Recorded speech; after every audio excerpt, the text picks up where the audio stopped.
Fasabbih bismi rabbikal azim. Allah berfirman, maka bertasbihlah dengan menyebut nama Tuhanmu yang maha besar. Al-khitabu lin-nabi sallallahu alaihi wa alihi wasallam. Wal maqsudu al-umum wal ma'na naz'il khaliqal a'lama an kulli ma la yaliqu bi 'azamatihi. Wal muslimuna yaqra'una hadha at-tasbih fi ruku'ihim. Amma sabbih isma rabbikal a'la wa yaqra'una fi sujudihim. Khitab dari ayat yang berbunyi fasabbih bismi rabbikal azim. Itu tentunya diperuntukkan kepada Nabi Muhammad sallallahu alaihi wasallam. Akan tetapi ini berlaku kepada semua orang-orang yang beriman. Membab iyyaka a'ni wasma'i ya jar. Karena dia yang bisa menerima wahyu Nabi Muhammad sallallahu alaihi wasallam. Akan tetapi wahyu tersebut diperuntukkan kepada semua orang-orang yang beriman. Mereka diperintahkan oleh Allah Subhanahu wa taala supaya bertasbih dengan menyebut serta mengagungkan nama Tuhan. Maksudnya sucikan Allah, karena dia adalah pencipta yang sempurna secara mutlak. Dan dia menciptakan segalanya, hendak menunjukkan kebesarannya, hendak menunjukkan keagungannya. Sucikan Allah, Zat Sang Pencipta lagi Maha Agung dari segala sesuatu yang tidak layak baginya. Setelah itu bacaan tersebut dibaca oleh orang-orang yang sholat ketika dalam keadaan ruku. Fasabbih bismi rabbikal azim. Itu sama dengan subhana rabbiyal azimi wa bihamdihi. Sebagaimana mereka membaca sabbih isma rabbikal a'la, itu sama dengan subhana rabbiyal a'la wa bihamdihi, dibaca dalam keadaan sujud ketika mereka melakukan sholat. Jadi pelajaran-pelajaran, nasihat-nasihat yang telah disampaikan oleh Al-Quran itu semata untuk menunjukkan keagungan Allah, kebesaran Allah. Sehingga kita diperintah oleh Allah untuk bertasbih. Fasabbih bismi rabbikal azim. Kita diperintahkan untuk bertasbih. Sabbih isma rabbikal a'la.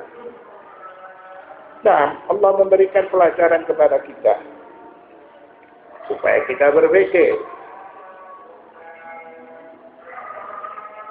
Dari ayat yang berbunyi afara'aitum ma tumnun, maka terangkanlah kepadaku tentang nutfah yang kamu pancarkan. Setelah itu nutfah berubah menjadi alaqah, alaqah berubah menjadi mudghah, mudghah dijadikan tulang, tulang dibungkus dengan daging. Padahal sperma itu bisu, dia tidak hidup. Lalu siapa yang memberikan kehidupan? Siapa yang memberikan rasa? Siapa yang memberikan wawasan?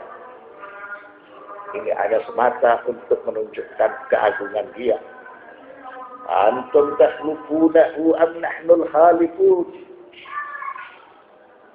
Allah berbangga terhadap dirinya.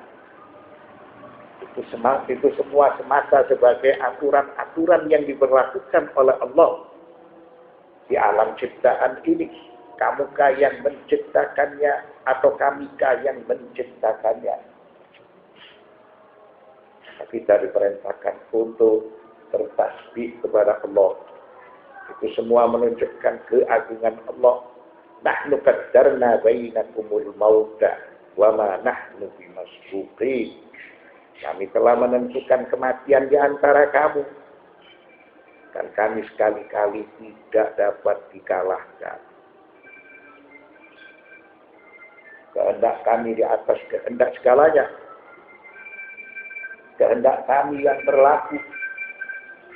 Sehingga kematian itu sebagai ajal jatuh tempo.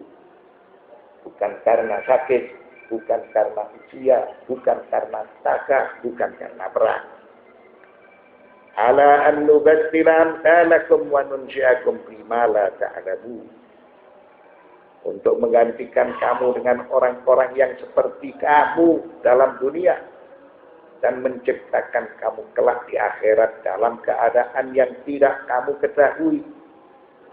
Maka Allah Subhanahu wa ta'ala berkuasa untuk menggantikan hamba-hambanya yang durjana menjadi hamba-hamba yang bertakwa, hamba-hamba yang beriman. Jadi para durjana itu dimatikan, setelah itu Allah menciptakan para hamba yang bertakwa. Dia berkuasa. Sebagaimana dijelaskan dalam surat Muhammad. Wa in tatawallaw yastabdil qauman ghairakum thumma la yakunu amsalakum. Jadi ketika bangsa Arab meninggalkan Islam, tidak lagi memperjuangkan Islam, maka Allah memuliakan Islam ini di tangan al-mawali, di tangan ajar. Rasulullah sallallahu alaihi wasallam ditanya manhum. Lalu Rasulullah sallallahu alaihi wasallam menepuk bahu Salman Al-Farisi seraya mengucapkan hadza wa qaumuhu law kana al-ilmu fi Thuraya wa fi riwayatin law kana al-imanu fi Thuraya latanawalahu qaumun min Faris. Kalau seandainya ilmu atau iman itu berada di bintang yang paling tinggi, yaitu Thuraya. Thuraya merupakan salah satu bagian dari bintang Jaus Gemini. Diartikan Jaus Gemini karena dia persis berada di tengah-tengah langit. Maka pasti ilmu dan iman itu akan diperoleh kaum Salman, akan diperoleh oleh orang-orang Persia. Ayat ketiga dalam surat Al-Jumu'ah, Allah berfirman wa akharina lamma yalhaqu bihim. Orang-orang yang beriman nanti di akhir zaman yang belum bertemu dengan para sahabat Muhammad sallallahu alaihi wasallam. Mereka lah yang akan memperjuangkan Islam. Artinya Allah Subhanahu wa ta'ala dia berkuasa.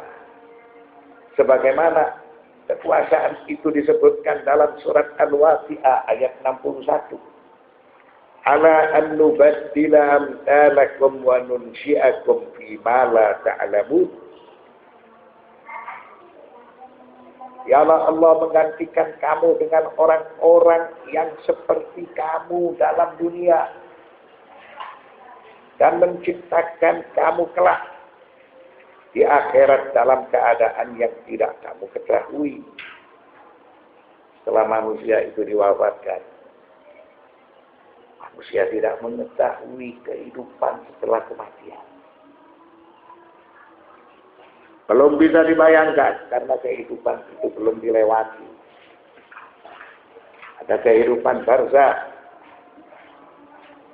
ada kehidupan hisab, ada kehidupan sirat, ada kehidupan surga atau neraka. Dan menciptakan kamu kelak di akhirat dalam keadaan yang tidak kamu ketahui. Manusia tidak mengetahui. Karena kehidupan itu belum dirasakan oleh manusia. Walaqad 'alimtumun nash'atal ula falaula tadhakkarun. Dan sesungguhnya kamu telah mengetahui penciptaan yang pertama. Maka mengapakah kamu tidak mengambil pelajaran untuk penciptaan yang kedua? Manusia percaya bahwa alam semesta ini diciptakan dari sesuatu yang tidak ada, kemudian diadakan. Akan tetapi manusia tidak percaya dengan hari berbangkit. Karena setelah manusia disentuh kematian, manusia menjadi tulang belulang, berserakan. Sehingga ada di antara mereka yang meragukan kehidupan setelah kematian. Meragukan pada hari berbangkit. Apabila ada yang meragukan dengan hari kebangkitan, ini sama dengan meragukan Dia itu sebagai pencipta. Dia itu mengadakan alam ciptaan dari sesuatu yang tidak ada. Karena ini disebut teori talazum. Kalau dia percaya ada pencipta yang menciptakan sesuatu dari yang tidak ada kemudian diadakan, berarti dia harus percaya Tuhan itu berkuasa untuk menghidupkan manusia setelah manusia itu disentuh kematian. Setelah manusia menjadi tulang belulang. Mengapa? Karena menghidupkan sesuatu yang binasa, yang rusak, itu lebih gampang ketimbang mengadakan sesuatu yang tidak ada kemudian diadakan.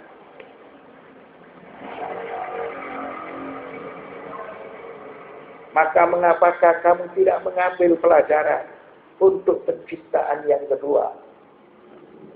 Jadi ini namanya talazum. Kalau dia percaya Tuhan itu pencipta, dia harus percaya Tuhan itu membangkitkan kelak di hari kemudian.